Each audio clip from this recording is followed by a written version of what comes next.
आज मी आलो आहे एका पवित्र ठिकाणी, ते म्हणजे तुळापूर. पवित्र ठिकाणी यासाठी मला जातं की इथं 3 नद्यांचा संगम होतो आणि धर्मरक्षक छत्रपती संभाजी महाराज यांची समाधी आहे इथं. तर मित्राच्या गावावरून रिटर्न पुण्याकडे येत असताना तुळापूरला जायचा विचार केला मी आणि सुशीलनं. दिवस पण खूप चांगला होता, 3 एप्रिल म्हणजे छत्रपती शिवाजी महाराज यांची पुण्यतिथी. आणि आता हा ब्लॉग थोडा लेट पोस्ट होतोय. तर मस्त असं आम्ही गाडीवरती निघालो होतो आणि मग लगेच तिथून तुळापूरला जाण्यासाठी राईट घेतला आणि मग निघालो तुळापूरच्या दिशेने. इथून फक्त जास्त अंतर नव्हतं, 8 किलोमीटरच होतं. मग 10 मिनिटाच्या प्रवासानंतर पोहोचलो या पवित्र ठिकाणी तुळापूर. आणि डायरेक्ट टर्न घेतल्या तर प्रवेशद्वार दिसते. थोडं इथं काम चालू आहे, गाडी पार्क केली. इथं काम चालू असल्यामुळे प्रवेशद्वारामध्ये न जाता त्याच्याच बाजूमधून समाधीच्या दिशेने निघालो.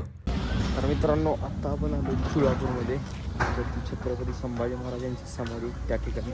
इथं आल्यानंतर वातावरण एकदम शांत होतं, कन्स्ट्रक्शन चालू होतं. तर तिथूनच बाजूमधून आत आल्यानंतर संगमेश्वर मंदिर आहे, एकदम प्राचीन आणि मस्त असं मंदिर आहे. तर आम्हाला थोडी गडबड होती, त्यामुळे आम्ही डायरेक्ट समाधीकडे आलो छत्रपती संभाजी महाराज यांचं दर्शन घेण्यासाठी. कारण मी इथं कधीच आलो नव्हतो. हा माझा येण्याचा योग म्हणजे माझा भाग्य भेटलं की यायचं. त्यामुळे मग म्हटलं दर्शन घेऊया आतमध्ये जाऊन. आणि हे बघू शकता तुम्ही, इथं त्रिवेणी संगम, भीमाभामा इंद्रायणी या नदींचा संगम इथं होतो, 3 नद्याचा संगम. तर मग आतमध्ये आलो, एकदम शांत असं वातावरण, महाराजांचं दर्शन घेतलं, शांत असं थोड्या वेळ बसलो आणि विचार करत होतो आपल्या महाराजांनी आपल्यासाठी किती मोठं बलिदान दिलं. पण आजही काही लोकांना याची जाणीव नाही, हे आपल्याला माहितच आहे. तर याच पवित्र ठिकाणी कोणतर अभिनेत्री आली होती, पण ही कोण होती मला पण माहित नव्हतं. मग दर्शन घेतलं आणि म्हटलं चला नदीकाठी जाऊया आणि बघूया. मग लगेच आम्ही आलो नदीकाठी. बघू शकता इथं हे पिक्चरची काय तर शूटिंग चालू होती. तर हा त्रिवेणी संगम. तर या पाण्यामध्ये फक्त प्रवाह नाही तर स्वराज्याचा इतिहास वाहतोय. आणि या नदीने पाहिलं आहे माझ्या राजाचं शौर्य, त्याग आणि अभिमान. म्हणून तुळापूरची ही माती आणि हे पाणी आजही पवित्र आहे. या नद्यांनी पाहिलं आहे माझ्या राजाचं शौर्य. तर या पवित्र ठिकाणी जर तुम्ही आला नसाल तर एक वेळेस नक्की या.